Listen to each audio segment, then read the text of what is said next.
Close your eyes and imagine it. The year is 1916. You are crouching in a trench along the Western Front, in a channel of earth barely wide enough for two men to pass. The walls weep mud.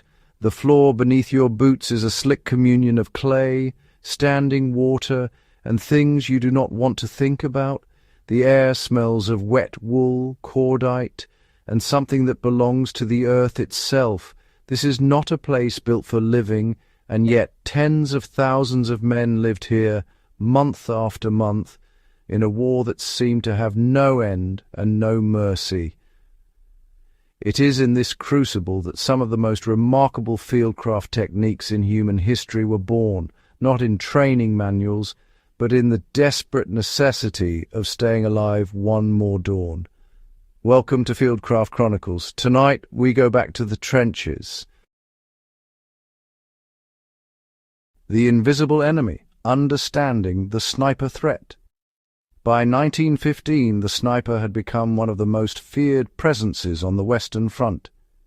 German marksmen, many former game hunters from the forests of Bavaria, lay motionless for entire days, waiting for a single moment of carelessness. A raised head above the parapet, a silhouette against a pale morning sky. That was all it took. Men learned not to light 3 cigarettes from one match. The first flame revealed you, the second let the enemy aim, and the third was when they fired. Periscopes replaced raised heads. Soldiers developed an almost animal situational awareness that modern survivalists would recognize instantly. Detecting a sniper before they fired again was not a tactical advantage, it was survival. Sound as a weapon. The science of the crack bang.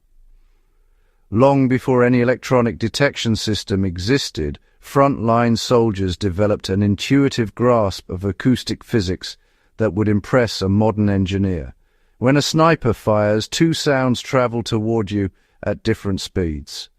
The first is the crack, the sonic boom of the supersonic bullet tearing through air at over 800 meters per second. It arrives from the bullet's flight path, not the shooter's position. A ghost sound pointing you in the wrong direction. The second is the bang, the muzzle report travelling at a mere 343 meters per second from the actual firing position. By measuring the delay between them, soldiers could estimate both distance and direction. 1 second of delay equaled roughly 600 meters. No equipment required, just a trained ear and the will to stay calm while someone was trying to kill you. Staying hidden, the fieldcraft of camouflage and concealment. Detecting a sniper was only one side of the equation. Not becoming a target was the other. Movement was the greatest enemy in a static war, and soldiers began breaking up their silhouettes with strips of burlap, dried grass, and smeared mud, constructing rudimentary ghillie suits long before the technique appeared in any manual. Scouts venturing into no man's land blackened their faces with burnt cork and crawled for hours in absolute silence, testing each placement before shifting weight.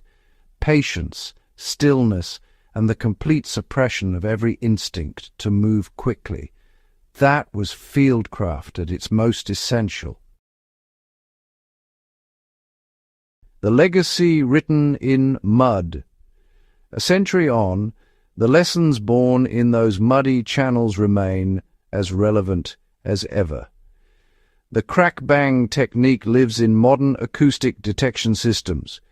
Trench camouflage principles are now codified in special forces manuals. The improvised shelter building, water procurement, and field hygiene that kept men alive form the very foundation of serious preparedness today. What the soldiers of the Great War understood is that human ingenuity under pressure is almost boundless.